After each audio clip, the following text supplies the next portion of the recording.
दोस्तों, मेरे चैनल को जरूर सब्सक्राइब करें। आपका बहुत बहुत धन्यवाद। एक समय की बात है, लक्ष्मीपुर के जंगल में बहुत से पशु पक्षी रहा करते थे। उसके बीच रंगीला नाम का एक बड़ा ही नेक हिरण भी रहता था। वह बहुत ही मेहनती, मिलनसार और परोपकारी था। वह अपने मन, कर्म और वचन से सबका ख्याल रखता था। किसी का स्वास्थ्य खराब होने पर वह हालचाल लेने के साथ साथ उसके उपचार की भी व्यवस्था करता था।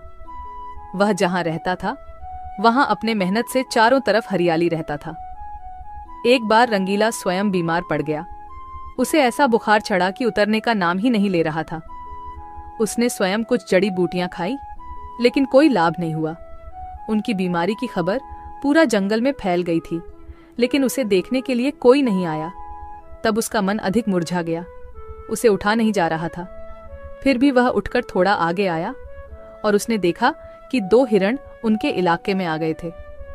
वह उनके बड़ी बड़ी हरी हरी घास खा रही थी। उन्होंने जब रंगीला को देखी तो मुस्कुराने लगी। अरे रंगीला, कैसी है तुम्हारी तबीयत? हम लोग तो तुमसे ही मिलने आए हैं, तुम्हारा हालचाल जानने आए हैं। हाँ रंगीला, मैंने सुना तुम्हारी तबीयत बहुत खराब है, तो हमसे रहा नहीं गया, इसीलिए चले आए हैं। अब बताओ, कैसी तबीयत है तुम्हारी?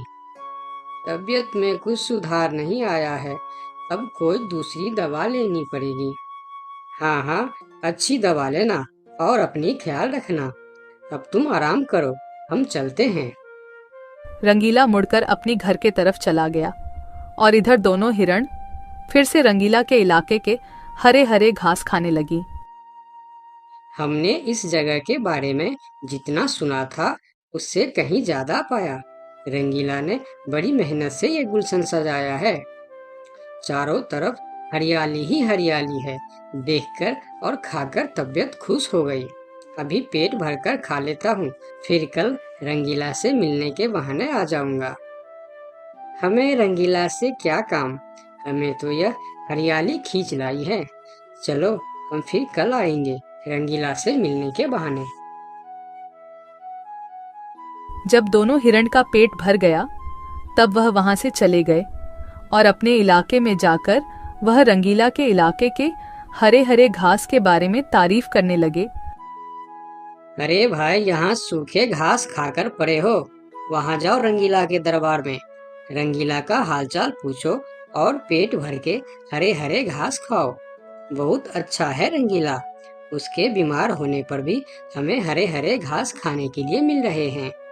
रंगीला बहुत अच्छा है, बड़ा ही नेक हिरन है। उसके बीमार होने पर भी हमें हरे हरे घास खाने के लिए मिल रहा है। इससे अच्छी बात और क्या हो सकती है। वहां बहुत सारे हिरण की टोली बन गई। वह सब रंगीला के पास पहुंच गए और रंगीला का हालचाल पूछने लगे। पहले तो रंगीला को इस बात की बहुत खुशी हुई कि कितने सारे लोग इनके हालचाल पूछने आ गए, लेकिन उसके बाद का नज़ारा देखकर रंगीला का सर चकरा गया। सारे हिरण उनके इलाके के घास खाने में जुट गए थे। कुछ हिरण तो फल भी खा रहे थे। उनके पास सर उठाकर इधर उधर देखने की भी फुर्सत नहीं थी। रंगीला बेचारा मन ही मन सोचने लगा कि यह लोग मेरे पास 2 घड़ी भी नहीं रुके और घास खाने में जुट गए। अगर यही हाल रहा तो मेरे इलाके के सभी घास खत्म हो जाएंगे, मेरे खाने के लिए भी कुछ नहीं बचेगा। लेकिन उसके थोड़ा देर बाद ही उनका मित्र भालू वहां आ गया। उसके आने में देर हो गया था। माफ करना दोस्त, मुझे आने में देर हो गई है। तुम्हारे लिए औषधि लाने बहुत दूर चला गया था। औषधि तो मिल गई, लेकिन आने में थोड़ी देर हो गई। ये जड़ी बूटी तुम जल्दी खा लो और जल्दी से ठीक हो जाओ मेरे दोस्त। रंगीला ने वह औषधि खाई और कुछ देर बाद ही उसे आराम मिलने लगा। उसका दोस्त भालू उनके साथ ही रुका रहा और 2 दिन के बाद रंगीला का तबीयत ठीक हो गई। लेकिन उनके खाने के लिए न कोई घास बचा था, न कोई फल बची थी। उनकी सारी मेहनत पर पानी फिर गया था। वह बहुत उदास हो गया। दोस्त रंगीला, मैं जानता हूँ ये मतलब का संसार है। ज्यादातर यहाँ सब दोस्ती दिखावा का ही करते हैं। सब अपने फायदे की सोचता है। तुम चिंता मत करो, हम दोनों मिलकर यहाँ फिर से अपना गुलशन सजाएंगे, एक नई दुनिया बनाएंगे। इस कहानी से हमें यह सीख मिलती है कि मन में कपट रखने वाला मित्र शत्रु से भी ज्यादा खतरनाक होता है। दोस्तों, मेरे चैनल को जरूर सब्सक्राइब करें। आपका बहुत बहुत धन्यवाद। सरयू नदी के पास एक बहुत बड़ा जंगल था। उस जंगल में काफी सारी जानवर रहते थे जो प्यास लगने पर नदी में आकर पानी पीते थे। नदी के दूसरे किनारे पर एक और छोटा सा जंगल था जहां बहुत कम जानवर थी। एक दिन बड़ी जंगल का छोटा खरगोश सरयू नदी के पास आकर पानी पी रहा होता है। तभी नदी के दूसरी ओर खड़ा एक बाघ उसे देख रहा होता है। यह खरगोश आज मेरा भोजन बन सकता है। वैसे भी मेरे जंगल में अब शिकार करने लायक जानवर बचा भी नहीं है। क्यों न मैं नदी के उस पार वाले जंगल में जाकर शिकार करूं। और वैसे भी वह जंगल बहुत बड़ा है और वहां का शेर भी मूर्ख और शाकाहारी है। पता नहीं ऐसे शेर मर क्यों नहीं जाते। बाघ खरगोश को देखकर शिकार करने की सोचता है और शिकार करने की लालच में नदी के दूसरी ओर चला जाता है। अपनी ओर बाघ को आता देख खरगोश वहां से भागने लगता है, पर तभी बाघ उसे आवाज देकर रोक लेता है। अरे खरगोश, मुझे देखकर कहाँ भाग रहे हो? तसल्ली से पानी पी लो भाई। मैं तो बस तुमसे बात करने आ रहा था। क्या तुम सच बोल रहे हो? हाँ, मुझे तुम्हारे जंगल का शेर सिंह के बारे में बात करना है। मैंने सुना है कि वह तुम्हारा बहुत चिंता करता रहता है। खरगोश समझ चुका था कि बाघ उसे अपनी बातों में फुसलाने की कोशिश कर रहा है। इसीलिए खरगोश उसकी बातों का कोई जवाब नहीं देता और तुरंत वहां से भागने लगता है। परंतु खरगोश बाघ से तेज नहीं भाग पाता और बाघ उसका शिकार कर लेता है। यहाँ के जानवर बड़ी आसानी से शिकार हो जाते हैं, तो क्यों न मैं इसी जंगल में रहकर आसानी से शिकार किया करूं। बाघ अभी इसी जंगल में रहकर ही शिकार करता रहता है। इस तरह से जंगल में जानवर कम होने लगते हैं। एक दिन अरे लोमड़ी, मैंने सुना है कि तुम अपनी सहेली से मिलने के लिए दूसरे जंगल में जा रही हो। हाँ, लेकिन तुम्हें मेरी इतनी चिंता क्यों हो रही है? देखो लोमड़ी, तुमने सांप के अंडे के साथ जो हरकत की थी, जिसके लिए तुम्हें शेर सिंह ने सजा दी थी, इसके लिए तुम जंगल से भाग नहीं सकती। लेकिन मैं भाग नहीं रही हूँ। मैं तो अपनी सहेली से मिलने उस जंगल में जा रही हूँ। पर मुझे शक है कि तुम मौके देखकर भाग भी सकती हो, इसीलिए मैं तुम पर नजर रख रहा हूँ। देखो भैया, मैं शेर सिंह की हुक्म का पालन कर रही हूँ, लेकिन तुम अपना ड्यूटी ढंग से नहीं कर रहे हो। क्यों? तुमको क्यों लग रहा है कि मैं अपनी ड्यूटी ढंग से नहीं कर रहा हूँ? दरअसल इस वक्त तुम्हें जंगल में हमारी जानवर पर ध्यान रखनी चाहिए, क्योंकि हमारी जंगल की जानवर कम हो रहे हैं। सुना है जंगल में कोई शिकारी घुस आया है जो हमारे जानवरों का शिकार कर रहा है।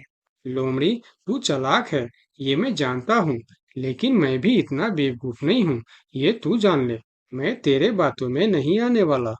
याद रखना, अगर आज तुम मेरे बातों पर यकीन नहीं करोगे तो तुम भी किसी दिन कोई शिकारी जानवर का शिकार बन जाओगे। चाहे जो भी हो जाए, मैं तुम्हें यहाँ से जाने नहीं दूंगा। देखो, मेरा जाना बहुत जरूरी है। मैं 2-3 दिन में वापस आ जाऊंगी। मुझे जाने दो। ठीक है, मैं तुम्हें जाने दूंगा, लेकिन मेरा एक शर्त है। शर्त? कैसी शर्त? यही कि तुम्हें उस जंगल के थाने में जाकर रोज हाजिरी देनी होगी। मुझे मंजूर है। लोमड़ी को पता था कि जंगल से जानवर कम हो रहे हैं, इसीलिए वह हाथी की शर्त मानकर वहां से चली जाती है। वहीं दूसरी ओर हाथी जंगल की निगरानी करने लगता है। तब दिखता है कि जंगल से कुछ खरगोश गायब है। इस चिंता में कई खरगोश आपस में बात भी कर रहे होते। देखो भाइयों, हमें सावधान रहना होगा, क्योंकि जंगल से खरगोश गायब हो रहे हैं। हाँ, लेकिन इस बात का फरियाद हमें शेर सिंह को करनी चाहिए। तभी खरगोश की बात सुनकर हाथी उनके पास आता है। क्या हुआ है भाई? तुम सब आपस में क्या मीटिंग कर रहे हो? मुझे भी बताओ। हाथी भैया, तुम शेर सिंह के सेनापति हो, क्या तुम हमारी फरियाद राजा तक पहुंचा सकते हो? अरे भाई, तुम्हारी रक्षा करना ही मेरा ड्यूटी है। बताओ, तुम्हारी क्या शिकायत है? हाथी भैया, कुछ दिन से हमारे कई साथी गायब हो गए हैं। अगर तुम्हें अपनी जंगल की फिक्र है, तो हमारी साथी खरगोश को ढूंढ के लेके आइए। क्या तुम्हें किसी पे शक है? हम सिर्फ इतना जानते हैं कि जो खरगोश गायब हुए हैं, वह सब पानी पीने के लिए नदी के पास गए थे और तब से वापस नहीं आए हैं। और वह लोग गायब कितने दिन से हो रहे हैं? पिछले कई दिन से एक एक करके खरगोश गायब हो रहे हैं हाथी भैया। खरगोश की बात सुनकर अब हाथी को भी लोमड़ी की बात पर यकीन हो जाता है। लोमड़ी भी यही कह रही थी कि जंगल में कोई शिकारी आया है। हाथी वहाँ सोच ही रहा होता है कि तभी वहाँ 2 बकरी आती है। हे भगवान, अब क्या होगा? कौन बचाएगा हमें? अरे बकरियां, क्या हुआ है तुम्हें? क्यों रो रही हो? हाथी भैया, अच्छा ही हुआ जो आप हमें यहीं मिल गए। हम शेर सिंह के पास शिकायत करने जा रही थी। तुम भी शिकायत करना चाहती हो? हाँ, आखिर तुम लोगों का क्या तकलीफ है? हाथी भैया, कुछ दिन पहले कुछ खरगोश जंगल से गायब हुए थे और अब बकरियां भी गायब हो रहे हैं। लगता है कोई शिकारी हमारे जंगल में घुस आया। पूरा जंगल इसी बात से परेशान था कि आखिर उनका शिकार कर कौन रहा है। अब वह सभी मीटिंग के लिए शेर सिंह के पास जाते हैं और सारी बातें शेर सिंह को बताते हैं, जिस पर शेर सिंह अपनी जंगल की जानवरों से कहता है, आप सब फिक्र मत करो, मैं बहुत जल्द पता लगा लूंगा कि यह काम किसका है और कौन हमारे जंगल का जानवरों का शिकार कर रहा है। तो अब हम क्या करेंगे शेर सिंह? आप लोगों से हमारी यह विनती है कि आप लोग जंगल से बाहर नहीं जाएंगे। जिसको भी पानी पीना है वह इसी जंगल का तालाब का पानी पिएगा। महाराज, आपका ये हुक्म हमें कब तक पालन करना होगा? एक बार बस मैं उस शिकारी को पकड़ लूं, उसके बाद आप लोग जंगल से बाहर जाकर भी पानी पी सकते हो। सभी जानवर शेर सिंह की बात मान जाता है और जंगल से बाहर जाना बंद कर देती है। 2 दिन बीत जाती है और जंगल से कोई भी जानवर गायब नहीं होता। उधर शिकार नहीं मिलने पर अब बाघ परेशान हो जाता है, क्योंकि 2 दिन से उसने कोई शिकार नहीं किया था। इतना बड़ा जंगल है, इतने सारे जानवर है, तो फिर यह कमबख्त जानवर पानी पीने के लिए बाहर क्यों नहीं आ रहे हैं? 2 दिन से मैंने कोई शिकार नहीं किया, भूख के मारे मेरी जान निकल रही है। लगता है अब शिकार करने के लिए नदी का किनारा छोड़ जंगल के अंदर जाना पड़ेगा। आखिर मैं भी तो देखूं, इस जंगल में सभी जानवर आखिर गायब कहाँ हो गए हैं। अब देखता हूँ मुझसे कैसे बचते हैं इस जंगल के जानवर। इतना बोलकर बाघ छुपकर जंगल के अंदर घुस जाता, जहां वह देखता है एक बकरी घास खा रही होती है। उस बकरी को घास खाता देख बाघ पीछे से उस पर हमला कर देता है और उसे मारकर अपने साथ जंगल से बाहर ले जाता है। ये सब एक दूसरी बकरी देखती रहती है। अच्छा, तो ये बात है। अभी मैं जाकर शेर सिंह को बताती हूँ। फिर बकरी सभी जानवरों को इकट्ठा करके शेर सिंह के पास पहुंचती है। महाराज, हमारे जंगल में दूसरे जंगल का बाघ घुस आया है और वही हमारे जंगल में शिकार कर रहा है महाराज।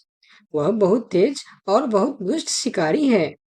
उसने हमारे सामने ही हमारे साथी को मार डाला, जो मैंने अपने आंखों से देख के आया हूँ महाराज। अब आप कुछ कीजिए महाराज, नहीं तो हमारे प्रजाति खत्म हो जाएंगे। महाराज, अब कुछ करना ही पड़ेगा। अब आप कुछ कीजिए महाराज, नहीं तो हमारी प्रजाति खत्म हो जाएंगे। हाँ महाराज, अब कुछ करना ही पड़ेगा। सबकी बात सुनकर शेर थोड़ी देर सोचकर बोला, लोमड़ी कहाँ है? महाराज, वो नदी के उस पार वाले जंगल में गई है। शेर सिंह लोमड़ी के मदद से बाघ को पकड़ने का मन ही मन प्लान करके बोला, देखो, इस जंगल का जानवरों का रक्षा करना हमारा पहला कर्तव्य बनता है और मैं आप लोगों की रक्षा जरूर करूंगा।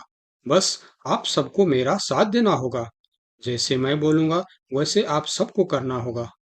हाँ, हम सब तैयार हैं महाराज।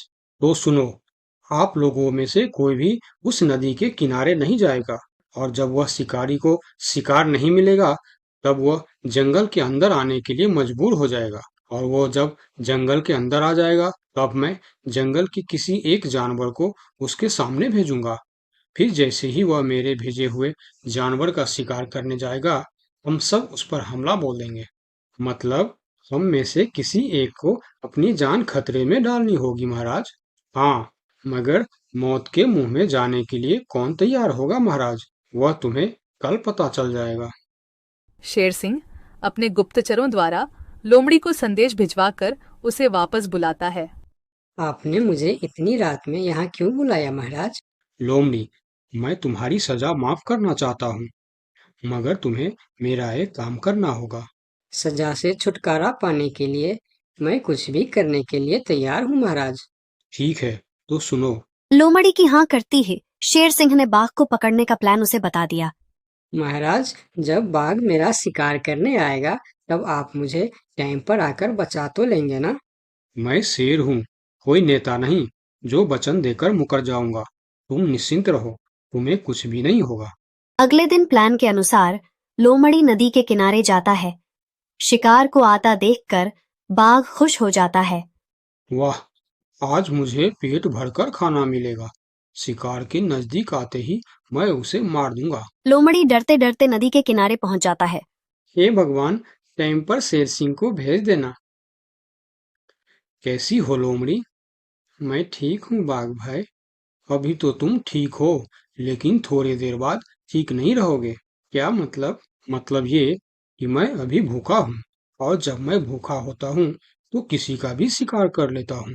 इतना बोलकर जैसे ही बाघ लोमड़ी की तरफ जाता है, वो शेर सिंह के जाल में फंस जाता है और वहां सारी जानवर आ जाता है। बाघ, तू शिकार के लालच में मेरे चंगुल में फंस गया है। अब तेरी कहानी खत्म। तुमने मुझे धोखा दिया शेर सिंह। जैसी करनी वैसी भरनी, मुहावरा तो तूने सुना ही होगा। बाघ, तू सबको धोखे से मारता था, इसीलिए मुझे तुम्हें भी धोखे से मारना पड़ा। मुझे माफ कर दो शेर सिंह, मैं हमेशा के लिए जंगल छोड़कर चला जाऊंगा। तूने हमारे जनता पर अत्याचार किया है, अब तुम्हें इसका हिसाब चुकाना पड़ेगा। साथियों, अपना बदला ले लो। शेर सिंह की आज्ञा मिलते ही सारे जानवर उस बाघ पर टूट पड़ता है। इस तरह से शेर सिंह अपने चालाकी और सूझबूझ से अपने जंगल के जानवरों की रक्षा करता है। इस कहानी से हमें यही सीख मिलती है कि धोखे का अंजाम धोखा ही होता है, जैसी करनी